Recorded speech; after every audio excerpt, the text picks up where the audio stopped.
Hello అండి, welcome back to our channel Andhra రుచులు పై మల్లిక. ఈరోజు మనం చిట్టి కాజాలు ఎలా ప్రిపేర్ చేయాలో చూసేద్దాం పదండి. ఇది పర్ఫెక్ట్ స్వీట్ షాప్ లో దొరికే రెసిపీ అండి. సూపర్ టేస్టీగా ఉంటుంది అండ్ చాలా క్విక్ గా కూడా అయిపోతుంది. చూస్తున్నారు కదా ఎంత జ్యూసీగా ఉన్నాయో, ప్రతి ఒక్కటి కూడా పర్ఫెక్ట్ గా వస్తుంది. ఇంకెందుకు ఆలస్యం, దీన్ని ఎలా ప్రిపేర్ చేయాలో చూసేద్దాం పదండి. దీనికంటే ముందుగా మన ఛానల్ ని కొత్తగా ఎవరైనా చూసే వాళ్ళు ఉంటే కనుక సబ్స్క్రైబ్ చేసుకోండి. వీటి కోసం ముందుగా ఒక మిక్సింగ్ బౌల్ తీసుకొని దాంట్లో 1.5 కప్పు వరకు మైదాని జల్లించి వేసుకోండి.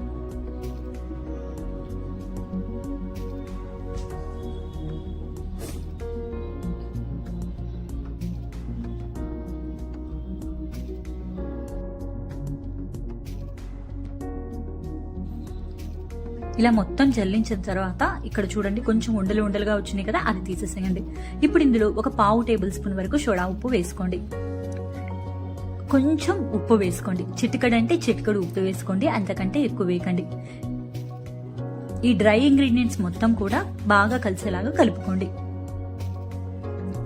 ఇందులోనే 2 టేబుల్ స్పూన్ల వరకు నెయ్యి వేసుకోండి. నెయ్యి కానీ నూనె కానీ మీ దగ్గర ఏది ఉంటే అది వేసుకోవచ్చండి. డాల్డా అయినా సరే వేసుకోవచ్చు. నెయ్యి మొత్తం పిండికి బాగా పట్టేలాగా కలుపుకోండి. ఇలా బాగా రబ్ చేస్తూ కలుపుకోండి.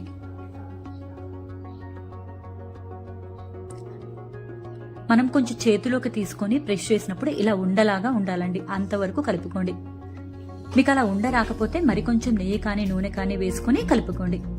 ఇప్పుడు ఇందులో కొంచెం కొంచెం వాటర్ పోసుకొని గట్టి ముద్దలాగా కలుపుకోండి.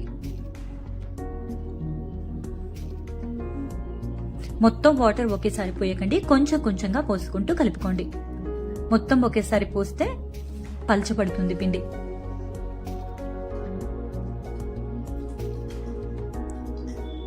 ఈ విధంగా ముద్దలాగా రావాలండి. ఇప్పుడు దీని మీద కొంచెం ఆయిల్ కానీ నెయ్యి కానీ అప్లై చేసుకొని మూత పెట్టుకొని ఒక 15 నిమిషాల పాటు పక్కన పెట్టుకోండి.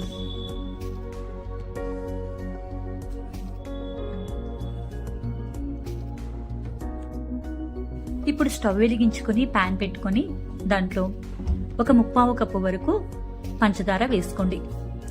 3/4 కప్పు వరకు వాటర్ వేసుకోండి. పంచదార వాటర్ సేమ్ క్వాంటిటీలో ఉండాలండి. మనం ఏ కప్పుతో అయితే పిండి తీసుకున్నామో అదే కప్పుతో షుగర్ వేసుకోండి. షుగర్ మొత్తం కూడా బాగా కరిగిపోయి మనకి జిగురు పాకం వచ్చేంత వరకు కూడా కరిగించుకోండి. జిగురు పాకం అంటే మనకి గులాబ్ జాము పాకం ఉంటుంది కదండి, దాని మీద కొంచెం పాకం ఎక్కువ రావాలి. ఇది మరుగుతున్నప్పుడే ఒక 3 ఇలాచీని తీసుకొని ఇలా తుంచి వేసుకోండి. ఒకసారి బాగా మిక్స్ చేసుకోండి. ఇప్పుడు కొంచెం సిరప్ తీసుకొని చేతిలో వేసుకొని ఒకసారి వీడియోలో చూపిస్తున్నాగా ఈ విధంగా చేతితో టచ్ చేయండి. మనకి చేతికి కొంచెం జిగురుగా రావాలి, అప్పుడే మనకి జిగురు పాకం వచ్చినట్టు. ఇప్పుడు స్టవ్ ఆఫ్ చేసుకుని మూత పెట్టుకుని పక్కన పెట్టేసేసుకుందాం. ఇప్పుడు 15 నిమిషాలకి మన చపాతీ పిండి కూడా బాగా నానిపోయిందండి. దీన్ని మనం ఉండలుగా తీసేసుకుందాం. ఇక్కడ నాకు 2 పెద్ద ఉండలుగా తీసుకున్నానండి నేను.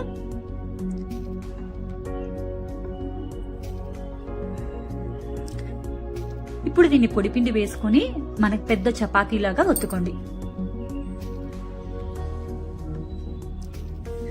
మనం చపాతీ ఏ విధంగా అయితే ఒత్తుకుంటామో అదే విధంగా ఒత్తుకోండి. మరీ మందంగా అయితే బాగోదండి, కొంచెం పల్చగానే ఒత్తుకోండి. చూస్తున్నారు కదా, ఈ విధంగా మొత్తం ఒత్తుకున్న తర్వాత దీని మీద కొంచెం మైదా వేసుకొని బాగా అప్లై చేసుకోండి చపాతీ మొత్తానికి కూడా.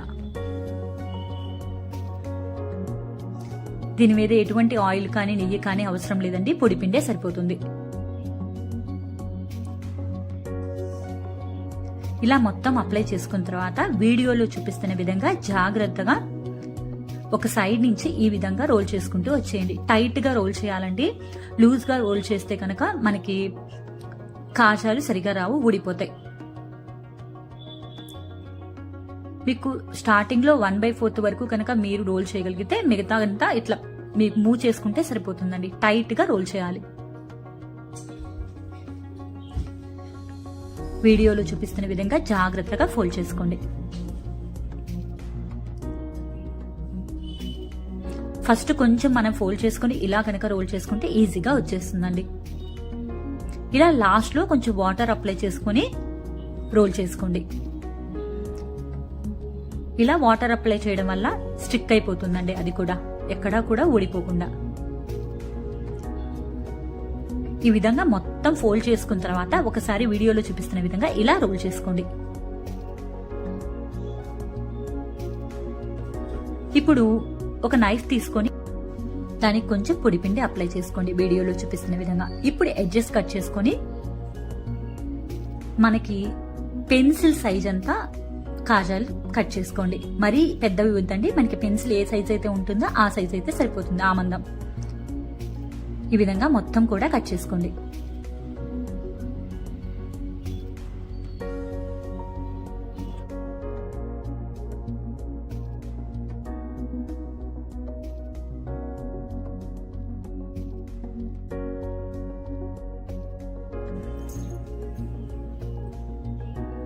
చూస్తున్నారు కదా ఎంత పర్ఫెక్ట్ గా వచ్చాయో, లేయర్ లేయర్ కదా. వీటన్నిటిని కూడా ఒక ప్లేట్లోకి తీసుకుందాం.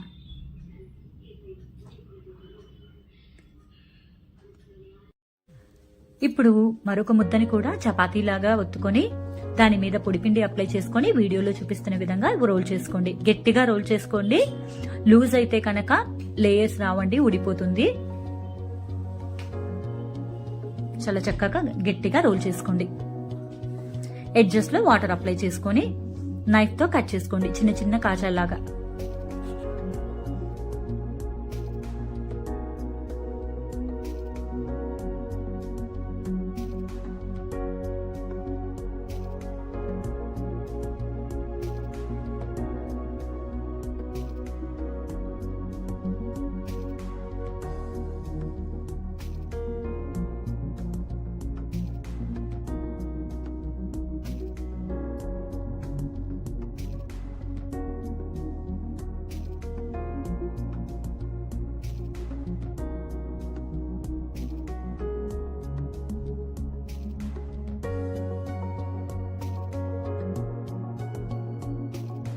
వీటిని కూడా ప్లేట్లోకి తీసుకుందాం. ఇప్పుడు స్టవ్ వెలిగించుకొని బాండీ పెట్టుకొని డీప్ ఫ్రైకి సరిపడా ఆయిల్ వేసుకోండి. ఆయిల్ కొంచెం వేడిగా ఉన్నప్పుడు మనం కాజాలని ఒక్కొక్కటిగా వేసుకుందాం. ఈ ఆయిల్ మనకి చేతితో తాకగలిగేంత వేడిగా ఉంటే సరిపోతుందండి, మరీ వేడిగా అస్సలు ఉండకూడదు, గోరువెచ్చగా ఉండాలి. అలా ఉన్నప్పుడు మనం ప్రిపేర్ చేసుకున్న కాజాలని ఒక్కొక్కటిగా వేసుకుందాం.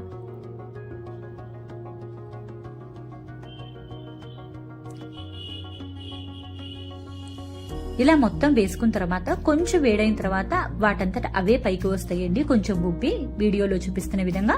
ఇలా వచ్చిన తర్వాత స్టవ్ ని మీడియం టు హై ఫ్లేమ్ లో పెట్టుకొని మరోసారి ఫ్రై చేసుకోండి.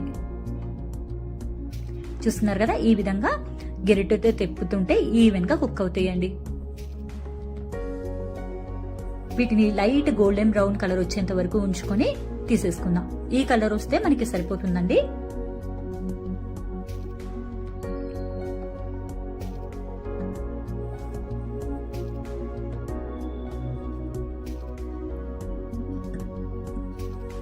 ఇప్పుడు చిల్లుల గంటతో తీసేసుకుందాం.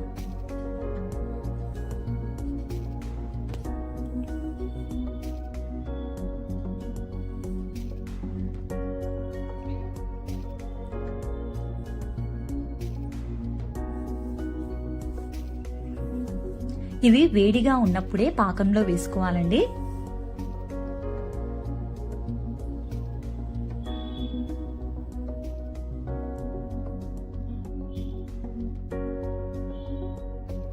ఇలా మొత్తం తీసుకున్న తర్వాత వేడి మీదనే పాకంలో వేసేసుకుందాం, మనం ప్రిపేర్ చేసుకున్న పాకంలో.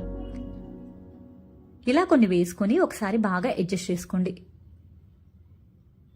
స్పూన్ సహాయంతో ఇలా ముందుకి వెనక్కి తిప్పుతూ అడ్జస్ట్ చేసుకొని మూత పెట్టుకొని 1 నిమిషం పాటు అలా వదిలేసేయండి.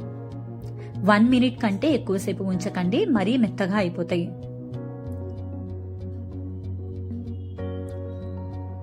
1 మినిట్ తర్వాత ఇలా చిల్లుల గంటతో తీసేసుకోండి. సిరప్ అస్సలు రాకూడదు, గుర్తుంచుకోండి. ఇప్పుడు మిగతా కాజాలను కూడా వేసుకొని 1 మినిట్ ఉంచేసుకొని ఇలా తీసేసుకుందాం. అంతేనండి, ఎంతో టేస్టీగా ఉండే చిట్టి కాజాలు రెడీ అయిపోయింది. చాలా సింపుల్ కదా. మీకు కనుక ఈ వీడియో నచ్చినట్టయితే మీ ఫ్రెండ్స్ అండ్ ఫ్యామిలీకి షేర్ చేయండి. అండ్ మరిన్ని ఇలాంటి హెల్దీ అండ్ టేస్టీ రెసిపీస్ కోసం మన ఛానల్ ని సబ్స్క్రైబ్ చేసుకోండి. Thank you all for watching.